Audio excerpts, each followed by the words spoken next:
Operação Resgate é um programa que vai contar histórias sobre homens e mulheres que, como executivos de empresas e por diferentes motivos, se viram um dia frente a um dilema. Mudo ou não de vida? Mudo ou não de profissão? O que é mesmo que eu quero para o meu futuro? Este momento tão difícil de escolha pode surgir por uma demissão, por uma decisão familiar, pelo desejo pessoal e intransferível de dispor da sua própria vida e sabe-se lá por mais quantos motivos. O fato é que esta mudança, este resgate da própria existência, mexe profundamente com homens e mulheres que por anos dirigiram empresas, comandaram divisões, um exército de pessoas e foram em algum momento o todo-poderoso executivo.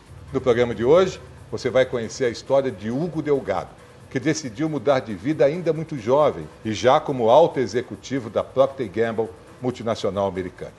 Hugo se formou nos Estados Unidos, trabalhou no México, onde nasceu, na China e no Brasil, onde agora, nos Jardins, em São Paulo, tem um restaurante super charmoso, Oba, que serve comida caseira dos 4 cantos do mundo.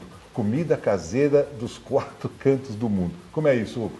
Bom, primeiro a comida caseira que conta mais ou menos a minha história, por onde eu passei, e a comida que eu gosto de servir em casa. E por isso, no meu primeiro negócio, fora da grande empresa, eu me queria sentir em casa. E a comida caseira também foi escolhida porque é a comida de verdade, não passa de moda, é a que sempre voltamos e queremos resgatar. Em que momento da sua vida você decidiu que você não ia ser mais executivo, que você ia comandar a sua própria vida? Tudo começou quando me dei conta que estava vivendo uma vida, vamos dizer, meio em compartimentos. Como que tinha o Hugo social, o Hugo familiar, o Hugo da balada e o Hugo da empresa. E é difícil ter todos esses roles diferentes. É muito cansativo, é muito estressante.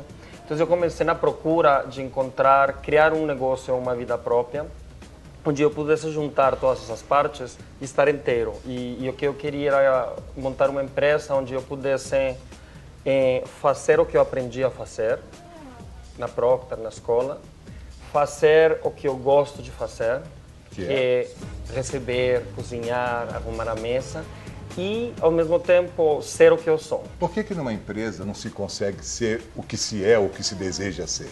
Eu acho que é uma pergunta muito individual e que, infelizmente, a gente não se faz individualmente. Eu encontrei pessoas que continuaram nessa empresa ou em outras empresas que são completamente felizes. Você é um alto executivo.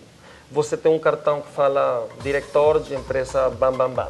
O teu carro da empresa, toda da empresa, isso tem uma segurança. Muitas vezes numa mesa, em uma festa ou num restaurante, as pessoas começam a bater um papo e muito do mundo executivo, você rapidamente perguntar o que você faz.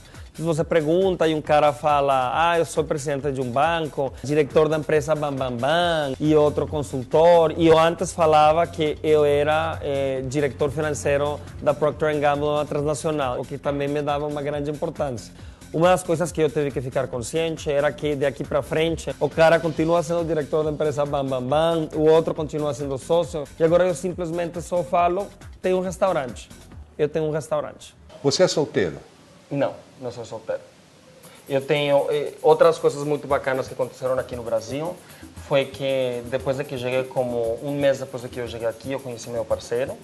Estamos juntos há 8 anos já e isso também é uma coisa, obviamente, muito importante na minha vida. O fato de que eu me abri para a empresa, que sempre fui muito transparente com as pessoas que trabalhavam ao redor de mim.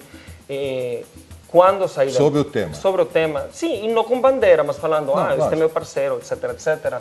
Foi muito interessante porque sempre isso me deu grande respeito das pessoas com as que eu trabalhava. Se você tivesse continuado na empresa, o fato de você ser homossexual poderia ter atrapalhado a tua carreira? Não nessa empresa. Tenho certeza, 100% certeza disso. E até é engraçado, não sei, ainda não está de moda. Quando eu estava na empresa, as mulheres estavam na moda. Então seria importante ter executivas mulheres. Não me surpreenderia que daqui a uns anos esteja na moda de RH ter executivos homossexuais.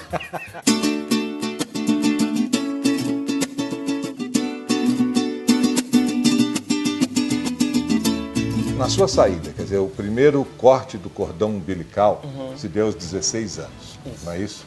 Sua família apoiando. Eu me lembro muito bem que foi uma decisão que eu tomei, eles me apoiaram, mas me lembro aquele dia que eu estava indo para sair.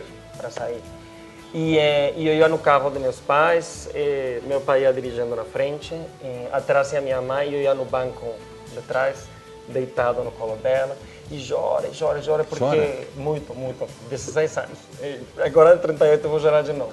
E era porque os dois estávamos muito cientes de que estava indo para não voltar. Mas nesse momento, eu me lembro até agora, nunca vou esquecer, que eu virei de costas para minha família, para a vida anterior. E eu entrei, que foi muito interessante, nunca vou esquecer, no túnel, esse que te leva para o avião. E foi uma sensação tão interessante, porque quando eu entrei nesse lugar, que quase que parece um canal de parto, literalmente, entrei e parou o choro, me entrou uma emoção muito grande, assim, cresci e senti assim, tipo, o resto da minha vida, tô indo.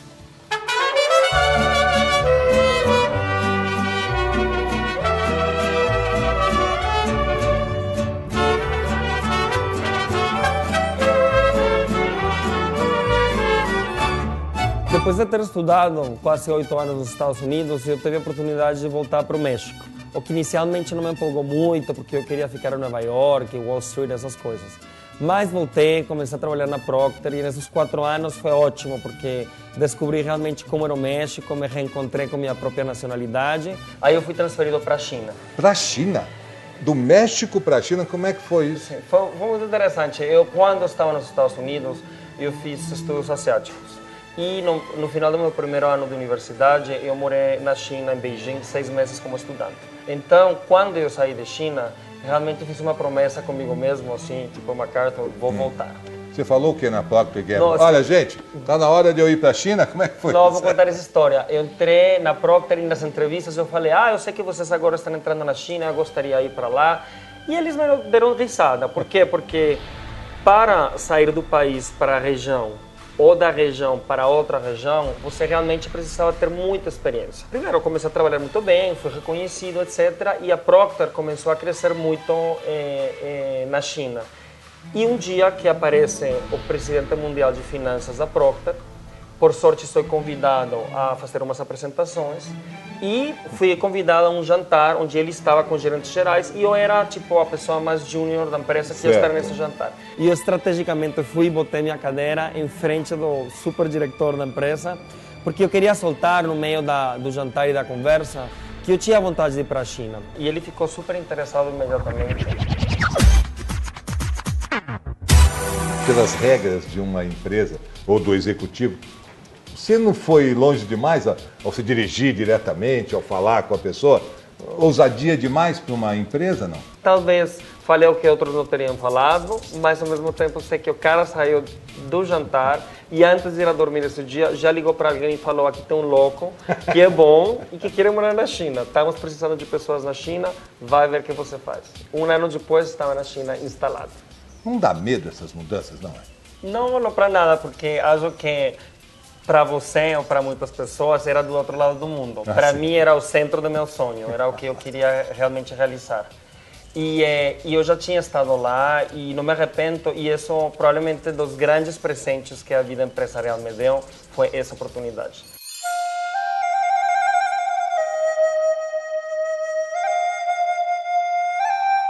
Quando eu estava na China, meu pai foi me visitar. E era a primeira vez que ele me visitava em um lugar onde eu conhecia. Era meu mundo, não era o mundo dele. E foi muito emocionante porque ele me falou muito emocionado que ao me ver na China, ele tinha realizado o sonho dele. Porque ele veia como os seus sonhos tinham ido tão longe através de mim. E esse é o tipo de apoio que sempre recebi da minha família. Houve uma mudança na sua vida, não é isso? Totalmente. No próximo bloco, nós vamos falar sobre a emoção da mudança. A gente volta já já.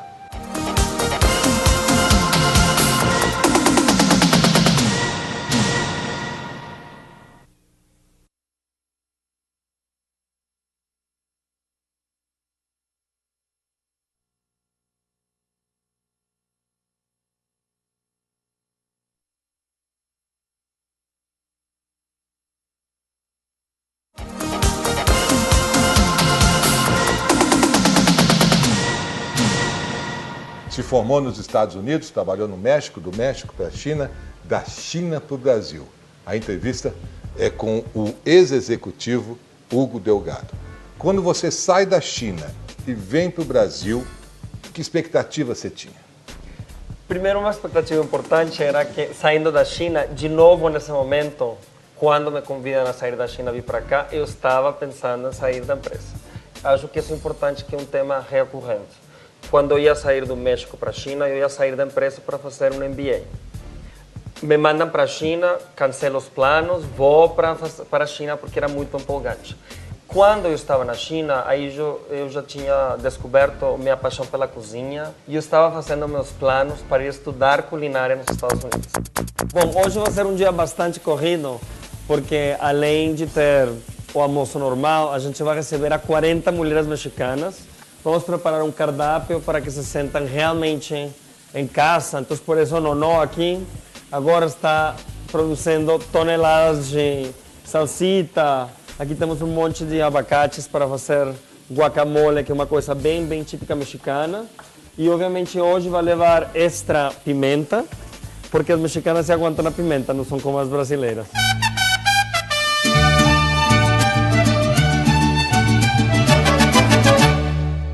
Já pode tirar a toquinha.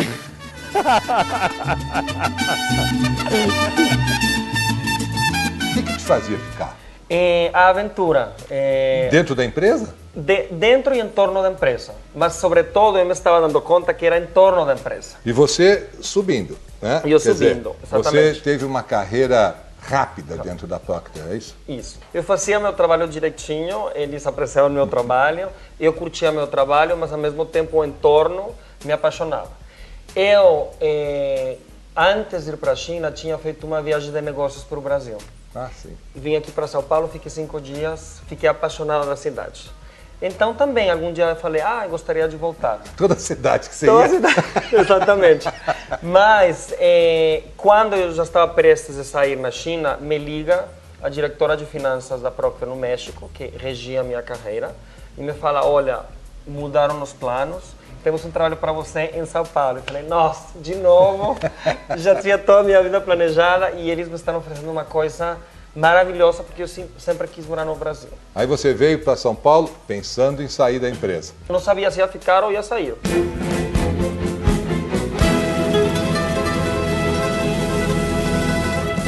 Tem um dia que sai.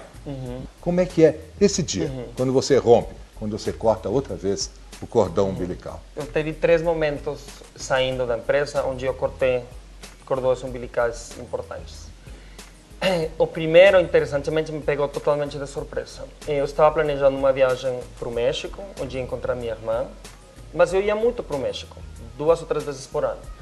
Já um mês depois ia sair da Procter e todo, e estou planejando uma viagem para o México e me dou conta que estou planejando demais. E não entendia porquê, e um dia caiu a ficha de que eu estava fazendo isso porque, de alguma maneira, estava indo a me despedir do México. Estava pensando em montar um negócio no Brasil. Então eu fui para o México, tive uma viagem maravilhosa. No último dia eu chego no aeroporto, de novo, aquele lugar onde acontecem as grandes mudanças. E me começa a ter um negócio assim, que superou a ressaca, o cansaço todo. E conforme eu vou me acercando ao avião e entro no avião, de novo me entra assim, uma crise de choro, como aquela que tinha tido no colo de minha mãe anos antes. E eu acho que isso aconteceu porque, de alguma maneira, estava cortando o umbilical da pátria. Eu tinha falado que, de alguma maneira, encontrar que eu era mexicano, encontrar esse eixo, me tinha ajudado muito a morar fora, porque eu sabia quem eu era. E agora eu estava cortando o contato com o país e a cultura que me tinha dado essa segurança. A segunda coisa foi que minha casa é um lugar muito importante para mim, porque eu levo ela de um lugar para outro. Essa casa que você coloca nas costas e vai pelo mundo afora?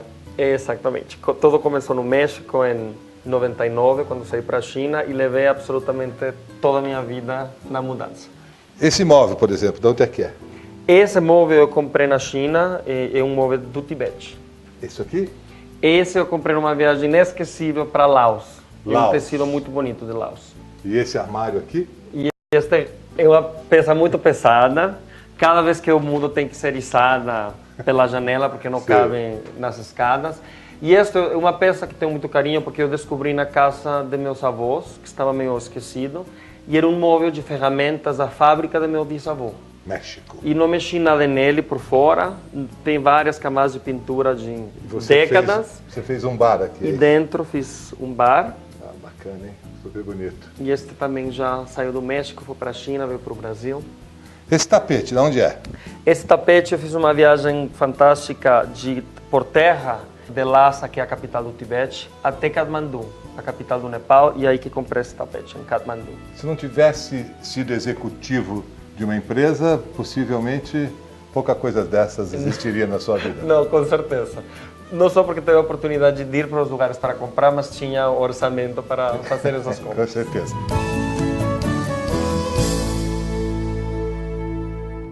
Uma das coisas que queríamos ter aqui no restaurante é esse sentimento bem caseiro e de todos os países onde moramos e viajamos. Então, por isso era importante ter objetos das nossas casas para que fossem de verdade e também dos 4 países que temos no conceito. Uma coisa que eu precisava ter aqui no restaurante, porque eu amo tequila, é uma coisa que todos os mexicanos gostamos. E aqui a gente fez o primeiro clube de tequila do Brasil, mas não só de tequila vivem os mexicanos. No próximo bloco, uma surpresa direto do México.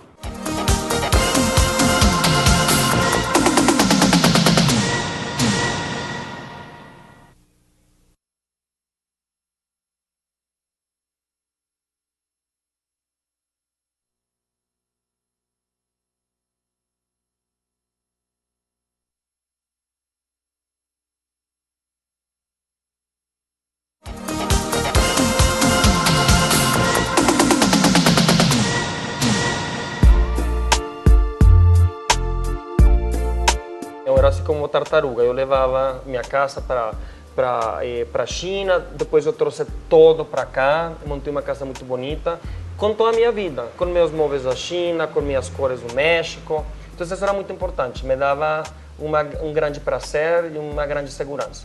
Só que o apartamento era da empresa. Certo. E eu estava ali na minha casa e no momento de apagar a luz, de novo. Vamos guardar a casa, vamos guardar uma coisa mais que te dá muita segurança, abre mão disso e vamos para frente. A primeira foi a pátria, a segunda foi a casa e a terceira foi o último dia na Procter. O último dia na empresa? Na empresa. Um dia antes, eu já tinha guardado minha casa, então a Procter me tinha dado um quarto de hotel, já estava morando no hotel, ainda tinha meu carro e um dia antes eu tinha limpado todo do meu escritório e levado para o hotel, porque no último dia eu queria sair sem carregar nada. Queria sair como o primeiro dia que eu entrei. O primeiro dia que eu entrei eu e fui acumulando coisas lá dentro e no último dia queria sair eu sem estar carregando coisas. Então, 5 da tarde, mandei aquele e-mail que todo mundo fala que não vai mandar, mas que você manda, despedindo-se da empresa. Mandei, foi interessante, porque mandei um agradecendo a empresa e as pessoas dentro da empresa e mandei outro para as pessoas, amigos, parentes fora da empresa, que era assim: 1, 2, 3, tchau. Vou para o cubo dos elevadores, aperto e já vou fugir. Já parece que tudo vai dar certo. E de repente chega assim uma dessas mulheres que trabalham na empresa, que leva 20 anos, que é uma fofa, que é a querida de todo mundo, a mãe de todo mundo, e chega assim e fala para mim: Hugo, e aí, quando é o seu último dia? Fiz assim para ela. Me pegou do braço, desci o elevador, abri o elevador e trabalhava no centro empresarial. Saí para o centro empresarial, que fica do lado da Marginal, e para fazer todo mais dramático, não estou mentindo, era um desses dias que eu falo que em São Paulo tem um evento bíblico. Raios, chuva, o mundo estava acabando, mas assim, o céu preto completamente. Chega o táxi, para em frente, subo no táxi, no teu carro, no teu computador, no teu visto, porque meu visto estava ligado à empresa, no teu casa, em teoria não tenho nada. Então, realmente, esse é o momento onde você toca fundo E acho que é preciso. Eu senti que eu estava sozinho no mundo, porque realmente nesse momento eu estava sozinho no mundo. Toquei fundo e falo, ok, agora vamos reconstruir a vida de novo. E esse foi provavelmente o momento mais intenso, muito real. E por mais que eu me preparei, mesmo que seja a tua decisão, uma vez que você vive esse momento, é um sentimento de verdade. Porque você está abrindo mão de muitas coisas. Você corta os cordões umbilicais da sua vida, você renasce e você vai dando certo, né? Sim, parece que assim. Para fazer a transição de vida, tem certas coisas que você não pode ignorar. Uma reserva, você não pode ignorar a parte profissional de que você sabe fazer, quantas pessoas, mas você não pode esquecer a parte financeira e olhar assim frente ao espelho e falar, quando eu fazer esta mudança, qual vai ser minha realidade do outro lado? Telefone de contato, eu consigo viver com isso? Você tem que responder essa pergunta, senão pode ter surpresas ruins depois da mudança. Obrigado. E já que está perguntando tanto sobre essa história de executivo, eu vou mostrar para você, Ricardo, a única parte de mim que hoje em dia está no armário. E aqui temos os ternos da minha época de executivo. Esse terno eu comprei com muito carinho no México, foi para a China, veio para o Brasil e acabou, coitado, aqui bem guardado. Mas você usa esses ternos? Eu uso quando pinto uma festa de fantasia, quando temos um casamento, uma coisa assim, mas faz parte da sua história. Faz sim, mas dá passado. Separei umas fotos que eu vou te mostrar. Quero ver.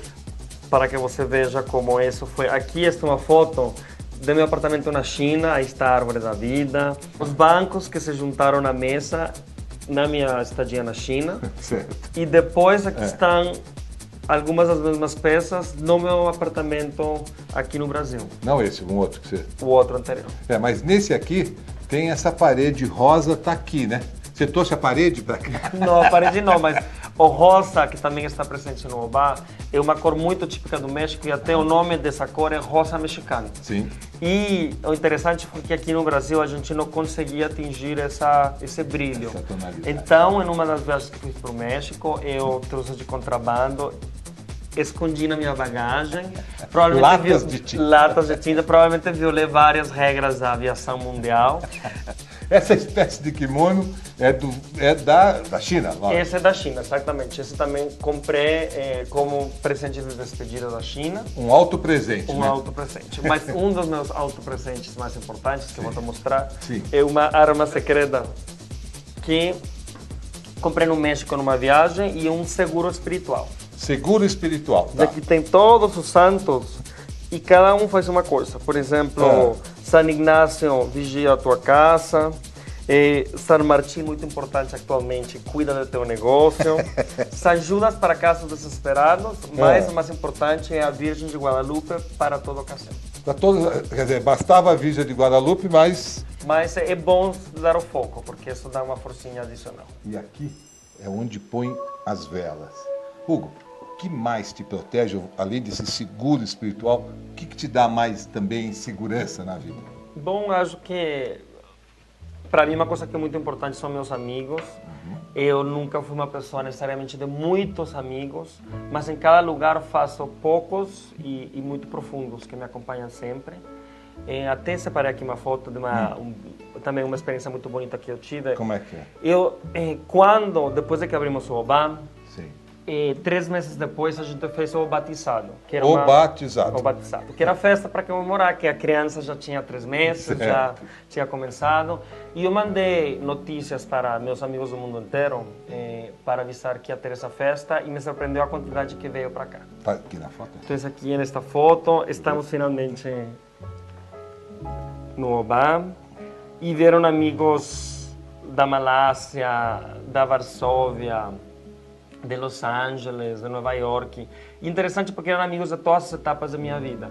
Uma da universidade, outra de quando eu morei na China, outra de quando eu trabalhei aqui na Argentina. E foi muito legal porque eles chegaram numa sexta e à noite, antes de levar eles para conhecer o restaurante, a gente se juntou na minha casa tomar um drink.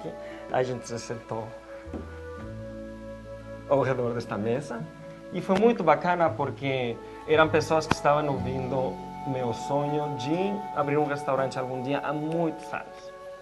Então, nos juntamos e eles se juntaram comigo para brindar. E o que foi muito bonito foi escutar de cada um deles, não só que estavam felizes comigo, mas de alguma maneira, o que significa para eles na vida deles, que eles dividir esse momento. Você lembra do que eles disseram? Não, de alguns que sabiam quanto eu tinha lutado para chegar a esse outro lugar, alguns que ainda trabalhavam no mundo corporativo e que gostariam de ter a valentia para sair como eu consegui, outros me falando que era uma coisa realmente muito inspiradora para a vida deles e sobretudo uma grande alegria porque sabiam que para mim isso era uma grande mudança e era muito importante. Hoje você é um homem feliz? Totalmente, totalmente. Eu aqui no restaurante sinto que estou dentro do meu sonho, definitivamente. Eu procurava ter um lugar onde eu conseguisse fazer o que gosto de fazer, o que aprendi a fazer e quem sou eu. E este lugar tem minha cara. Trabalho mais que antes, provavelmente, todos os dias, mas é muito confortável porque sinto que estou em casa. As reuniões de negócios, as apresentações de orçamento nunca foram divertidas como tudo isto aqui. E por isso eu quis mudar de vida e estou super contente de ter feito isso. De que maneira eu vivo, de que maneira eu entendo este caminho.